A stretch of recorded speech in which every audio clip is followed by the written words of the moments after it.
You heard about yesterday's conversation, right? My eldest son and his wife are coming back home for childbirth. So put your stuff out in the yard. Excuse me? You won't have children anyway. You're not helping with my son's work. So, you should at least clear out the room. I thought, I'm paying $5,500 in rent. It's all getting too bothersome to think about. I live with my mother-in-law, and because my brother-in-law and his wife are returning, my mother-in-law tells me to leave the house. My mother-in-law, my brother-in-law and his wife, and my husband. This house is full of problems. I've been managing to get along smoothly so far. But it's becoming bothersome to think about everything. I've decided to stop thinking about it. Understood. I'll leave. I can't just put my belongings out in the yard, so I'll come back for them later. You're leaving? Thank you. That helps. Ignoring my happy mother-in-law, I packed my things and left the house. 7 seconds after exiting the door, I took out my smartphone and contacted a waste collection service. My actions, now free from overthinking, cannot be stopped by anyone. I am Allison, a 40-year-old IT consultant. My husband, Dylan, also 40, is a self-employed entrepreneur who runs 3 restaurants. We are both 40, and people often assume that, given our age, we have had a long marriage and children. However, we are actually newlyweds. Both of us have been career-focused all our lives, which is why we didn't marry until this age. I had given up on marriage as I approached 40. But that changed after I casually stopped by my future husband's bar one night after work. Is this your first time here?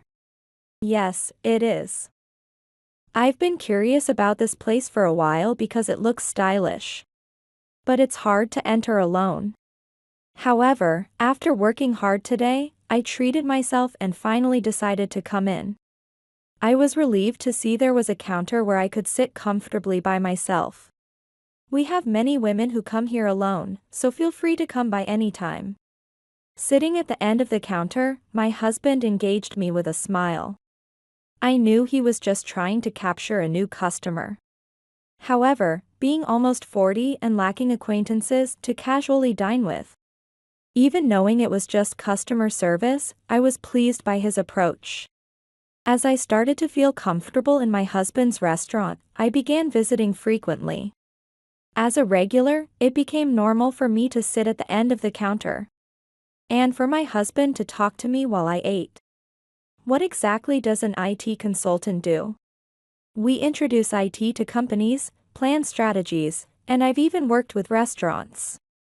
For example, I proposed a system where orders can be placed from tablets to reduce labor costs and improve efficiency. Oh, I've seen those recently. How much does that cost?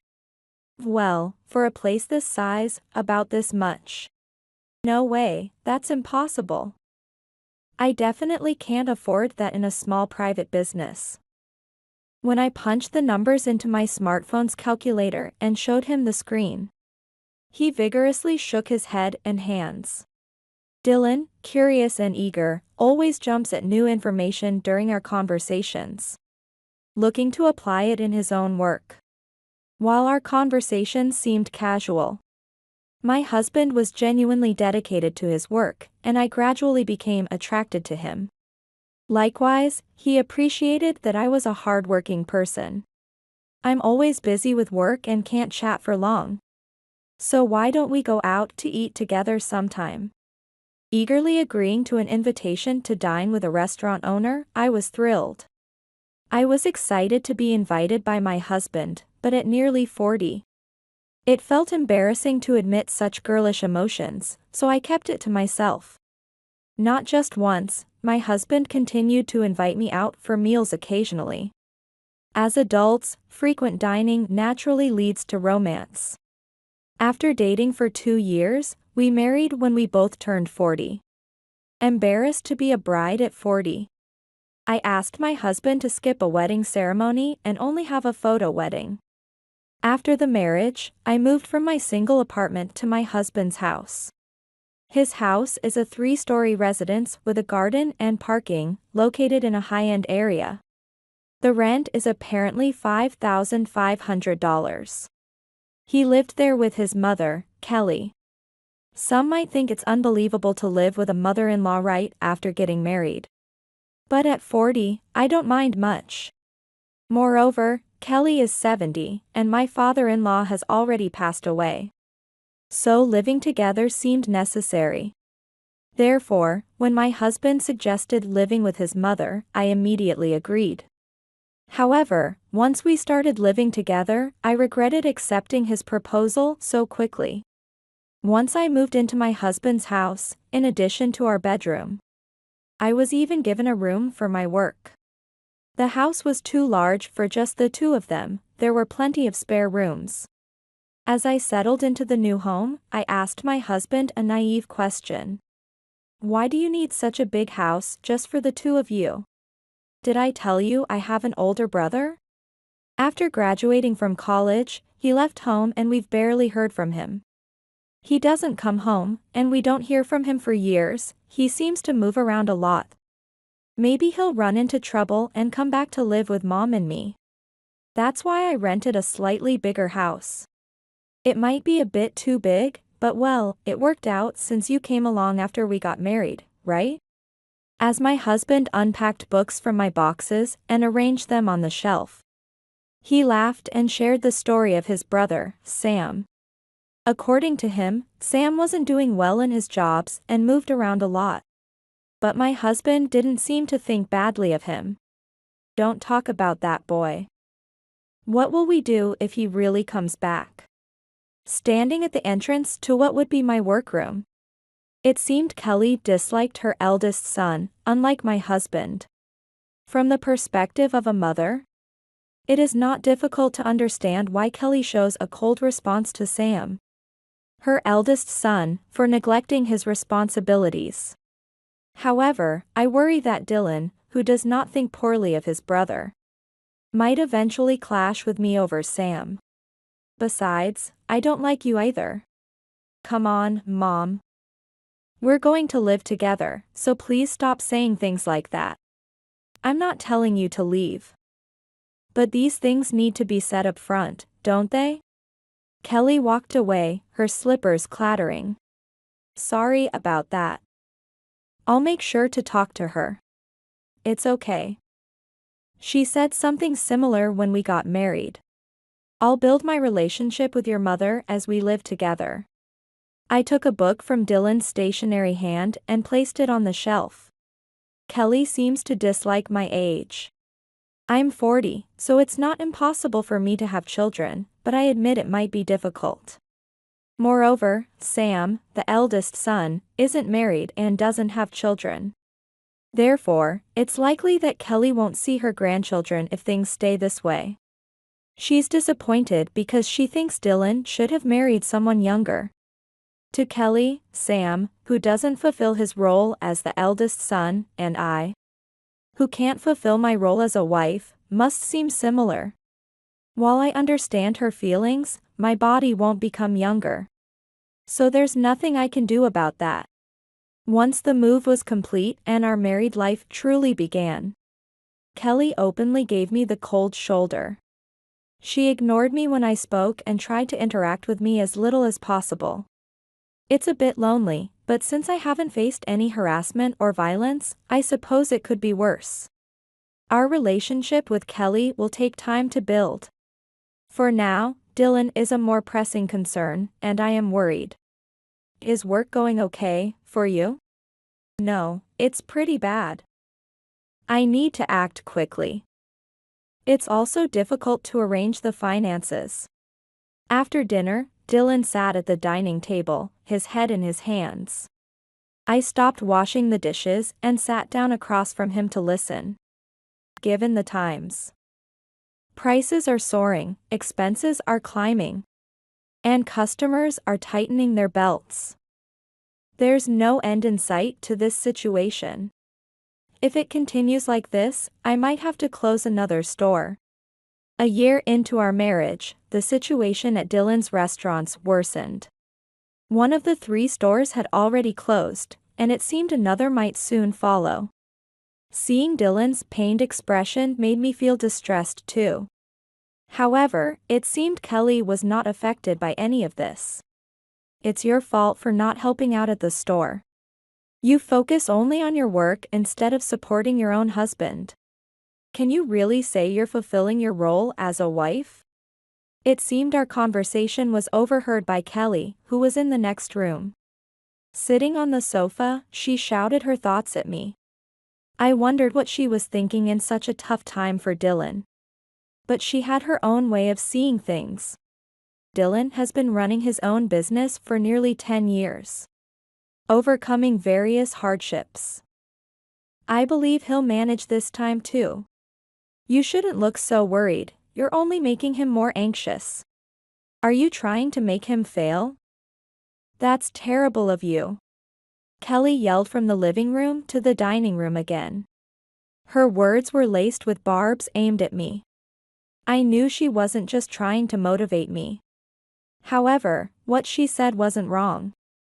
I transformed her words into something positive, smiled reassuringly at my anxious husband, and resolved to support him through thick and thin. A year later, as Kelly had predicted, Dylan managed to stabilize the situation with his stores. And the closure of the second store was avoided. See, I told you so. A foolish wife who couldn't even trust her husband. Don't drag him down. As a side effect, Kelly, who had been ignoring me, now freely hurled insults. While it seemed our relationship had deteriorated, Dylan's business was doing well, so I tried to see it as a balanced situation. However, it seemed this incident had clearly resulted in a net negative for me.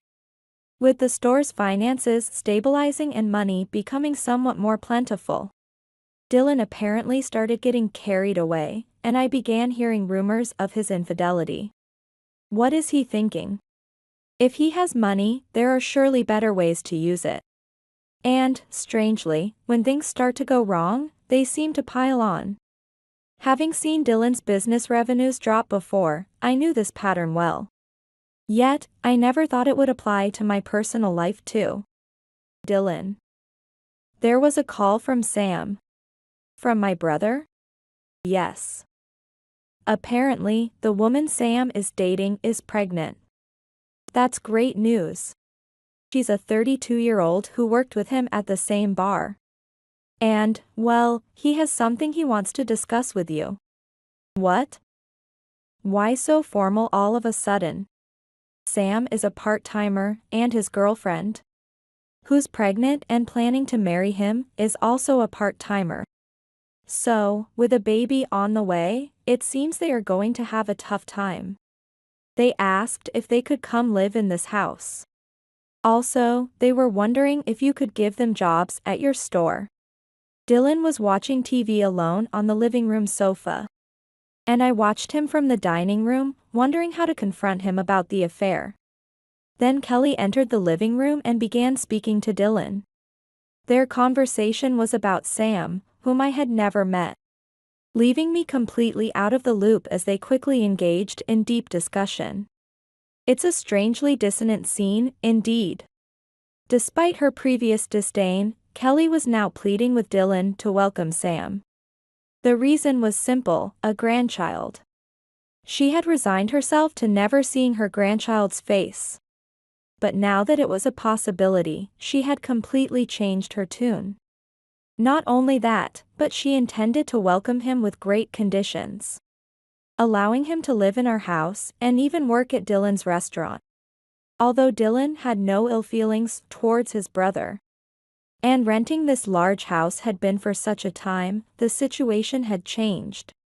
And now I was here. Isn't it strange for Sam and his wife to move into this house? I looked at my husband from the dining room to the living room. He was looking back at me. His expression was clearly one of distress. Come on, it's good. Sam is in trouble, and Dylan has the power to help him. Yeah. I get it. I sighed at my husband's lack of resolve. I had hoped he would firmly say no to his mother, but it seems my hopes were in vain. Dylan seemed concerned about my reaction, glancing over at me repeatedly. The relationship with his mother worsening, his affair. Living with his brother and his wife, problems were piling up. I didn't know where to start, feeling like my head was about to explode. I decided to stop thinking and just go to sleep for today. The next day, which was a holiday, I slept in until just before noon. Perhaps due to mental exhaustion. Since Dylan was at work, it was just Kelly and me at home. Dreading what I might be scolded for sleeping in, I reluctantly headed to the living room.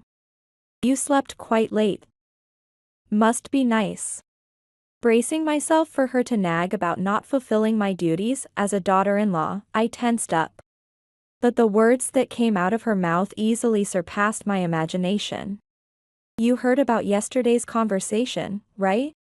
My eldest son and his wife are coming back home for childbirth, so put your stuff out in the yard. Excuse me? I still groggy, not fully grasping her meaning. Was she telling me to live in the yard, or to leave the house? You won't have children anyway. You're not helping with my son's work. So, you should at least clear out the room for Sam and his family. There are 2 spare rooms now, so if you leave and we can use your office. That will give Sam and his family a bedroom, a children's room, and a storage room. Don't you think the number and use of rooms are just right? It seemed she was indeed telling me to leave. And a storage room for my brother-in-law's family? I was being kicked out just so they could use a room for storage that didn't seem necessary. Originally, I was allowed to use the office because there were spare rooms. And it wouldn't matter if it was gone. Just our bedroom would be enough for me. So the brother-in-law's family could live in this house without me having to leave. Perhaps seeing that his grandchildren could visit has truly made Kelly think there is no reason for me, a daughter-in-law, to stay in this house. I thought, I'm paying $5,500 in rent. It's all getting too bothersome to think about. I cleared my mind for a moment to give my brain a rest. Since Kelly and I were both silent, the ticking of the clock on the living room wall echoed loudly. I thought, all right, I'm leaving. After resting my brain, I decided to leave the house without worrying about what would happen to my husband, Kelly, or Sam's family in the future. Understood.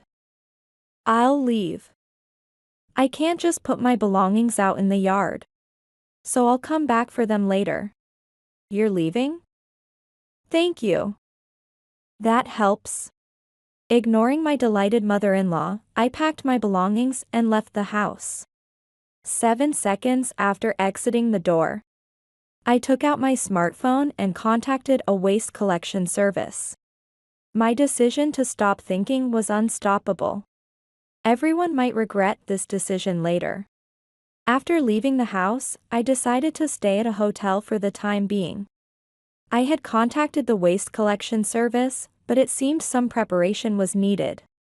Since I wanted some time to think, this turned out to be convenient. 2 weeks after leaving the house, I rented an apartment and started living alone. To this day, Dylan has not contacted me. He probably thinks I will come back eventually. Thinking that Dylan is taking the current situation lightly makes me angry. Today, however, is the day after Dylan's restaurant's regular closing day. He should call me when he goes to prepare for lunch at the restaurant. What's going on here? The restaurant is completely empty. Just as I expected, Dylan called. I can explain over the phone. But it would be more efficient if your mother was there too. I'm heading to the house now, so can you come back? You can't open the restaurant anyway, right? I was unable to suppress a laugh before hanging up. Dylan must have been quite shocked. I laughed as I started getting ready to leave. What on earth is this? The refrigerator, cooking equipment, tables, and other important items from Dylan's restaurant are all gone. You did this, didn't you? You think you can do such a thing for free? Kelly shouted as I arrived at the house. It seemed Dylan had explained only part of the situation. A couple I didn't recognize was in the living room. It looked like Sam and his wife. They both seemed anxious, not fully understanding the situation. Especially with Kelly's extreme anger. Why did you do this? Now the store can't operate. It's my shop, so there shouldn't be any problem if I start closing it down. Or if I ask the waste collection service to dispose of the items I bought. What? Your shop. What are you talking about? You haven't explained it to your mother yet, have you? Explain it properly yourself. You remember that my store had the main branch and a second branch. And that the second branch was facing a management crisis, right? Yes, of course. Dylan, you changed the tables and chairs, signs, and the ambience of the store, introduced new cooking equipment to expand the menu, and even replaced the refrigerator and freezer with larger ones to accommodate the increased menu. You really worked hard to turn things around, didn't you? About that. Allison was the one who paid for those expenses. Huh? What do you mean? Hearing Dylan's words, my mother-in-law made a troubled face. She seems to be trying hard to understand, but probably still lacks enough information to grasp everything. Dylan seemed to struggle to continue speaking, fidgeting as if he was holding back in the restroom. Since the conversation wasn't progressing, I decided to take over the explanation. I was single until just before I turned 40, and I was working as an IT consultant. Plus, we didn't have a wedding and didn't buy a new house when we got married. So, I had quite a bit of money saved up. That's why I lent Dylan $100,000 to help turn around his struggling second store. $100,000. But, even for a married couple, that's not an amount you can just hand over lightly, right? So, I bought the rights to the second store and became the owner. Even though I say I'm the owner, I pretty much let Dylan handle everything. Nothing really changed on the ground, he runs the shop. The only change was that Dylan left the main store to someone else and moved to focus on reviving the second store. When my husband's store was in dire straits, I was there with him, showing a worried face. That's when Kelly yelled at me for not trusting my husband, which made me decide to support him through and through. That decision took the form of giving him the money I had saved while I was single. Dylan, is that true? Yes, it's true. She said it was okay to fail and waste the $100,000. But she gave me the money. However, since it was such a large amount, I suggested that if it's going to fail anyway, she might as well become the owner. We plan to pay back the borrowed $100,000 from the store's revenues bit by bit. But then it seemed simpler for the money to go directly to Allison as the owner if she took over. That way, the flow of money is straightforward. And Allison can decide if the store needs to close or not. That can't be true. Can something like that really happen? It's hard to believe when it's sprung on you suddenly, isn't it? That's why I brought some evidence to show you. I spread documents like the business license, transfer of fixtures agreement, and lease agreement on the table, all proving that I am the owner of the store. Kelly's face turned red as she verified my name on these documents. Why did you keep this a secret? You always said that you trusted him and that the store was turning around just as I said, right? You've been telling Dylan that ever since I married into this family. Dylan felt pressured by those words but tried to meet your expectations to avoid disappointing you.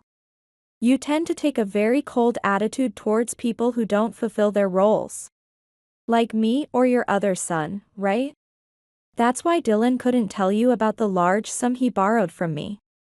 You should have just said something. That's why Dylan can't speak up. People like Kelly don't realize they're putting pressure on others. They might think it's simple to just speak up, but for the person under pressure, it's much more burdensome than they can imagine.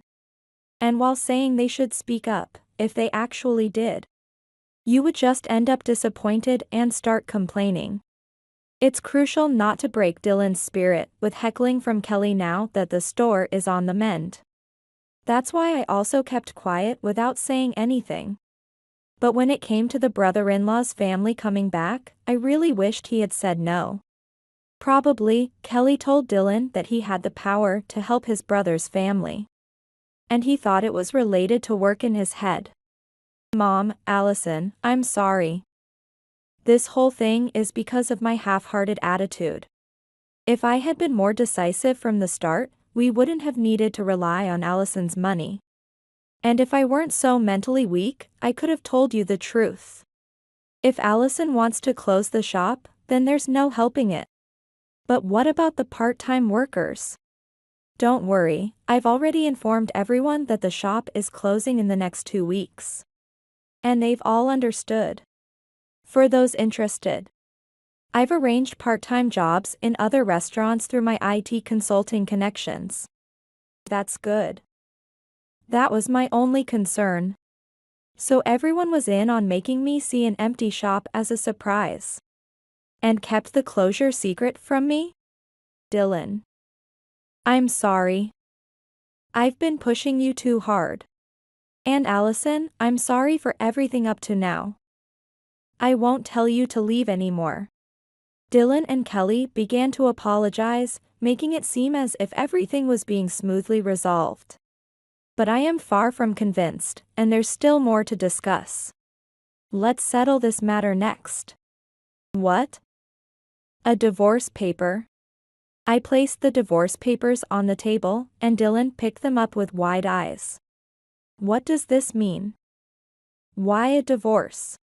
This was supposed to be reconciliatory, wasn't it? Don't assume reconciliation has been achieved on your own. You might think it hasn't been discovered, but I know about your affair with the part-timer. All the part-time workers knew about it. That's just a rumor, isn't it? Don't say such things without evidence. I displayed the images sent by a part-time worker on my smartphone, placing it among the scattered documents on the table. This, a photo of entering a hotel. A part-timer took and sent it. If 2 people leave the shop together and walk towards the nearby hotel district, anyone, not just police or detectives, can easily take such evidence photos. Maybe you got overconfident after getting the second shop back on track? But you've definitely gotten too carried away. I became the owner of the shop, but I'm not involved in the day-to-day operations. However, I can't just never show my face there, so I occasionally visited the shop. That's when the part-time workers told me that Dylan was having an affair and it was disturbing. And they wanted me to do something about it. When I promised to handle it, they were very cooperative. That's how Dylan's affair became widely known. They sent me evidence photos. And they kept the shop's closure a secret from him. Wait. You're closing the second shop and divorcing me? If that happens, what about the rent for this place? The rent here? What do you mean? I haven't mentioned that yet. I've been paying the full rent of $5,500 for this place. Is that true too? It's true. When the store's revenue started to drop, I asked Allison to pay half. But then it kept dropping, and little by little, the amount Allison had to pay increased. Eventually, I ended up paying it all. $5,500 a month is the same amount as my salary. So, I've been paying the rent in full, and Dylan has been paying for groceries and utilities. So if Dylan divorces and the shop goes back to just one main store, obviously, you can't afford to live here anymore. Listening to our conversation, both my husband and my mother-in-law seemed to deflate like boxers. who had just fought their hardest bout. Finally grasping the situation, my brother-in-law and his wife tentatively joined the conversation. What? What does that mean? We come back and there's no place for us to live? Wait, Sam. That's different from what you told me. Didn't you say everything would work out once we got back home? I'm sorry, brother. I don't have a store or a home to help you with right now. Come on, do something. We're having a baby. At least give me a job. We have enough staff already. Actually, I need to cut back on payroll. Dylan will work it out, just give him some more time. Stop saying that. Hey. What about my home and job? Dylan, Kelly, and Sam began to argue about their future livelihoods. Sam's wife, whom I hadn't even known before, looked uncomfortably on. With the shop's closure and the divorce communicated, my part was finished. I was tired of constantly navigating and smoothing things over between my husband, his mother, and now his brother's family. I refused to live with my brother-in-law's family. What happens to this house next is not my concern, they can discuss and sort it out themselves. Amidst the shouting, I quietly exited the house. Later, because I had evidence of the affair, I was able to divorce smoothly. I could have demanded compensation for the affair. But I didn't need the money, given my job. And I preferred to minimize any further contact with my ex-husband and his family. After the divorce, my ex-husband, unable to afford the rent, had to move out of the house with his family. At that point, financially and emotionally drained, my ex-husband tried to push the responsibility of caring for his mother onto his brother, arguing it was the eldest son's duty. Of course, my broke ex-brother-in-law couldn't possibly take care of her. This led to a nasty fight between the brothers about who should take care of their mother. Ultimately, unable to solve the financial issues, my ex-husband had to take her in. But this fight ruined the brothers' relationship. Consequently, my ex-brother-in-law and his family went off somewhere, becoming incommunicado again. Watching their siblings push each other around worsened the family relations further. My ex-husband and his mother ended up living together begrudgingly in a smaller apartment. Unlike the spacious house they used to live in, they constantly see each other now, but barely speak, maintaining an awkward silence at home. My proactive steps resulted in the disintegration of one family dynamic. After the divorce, I proceeded with the shop's closure. It was a bit of a hassle as the owner, but necessary. Luckily, since the appliances like refrigerators, cooking equipment, tables, and chairs were fairly new, I managed to sell them at a good price, which helped cover the cleanup costs.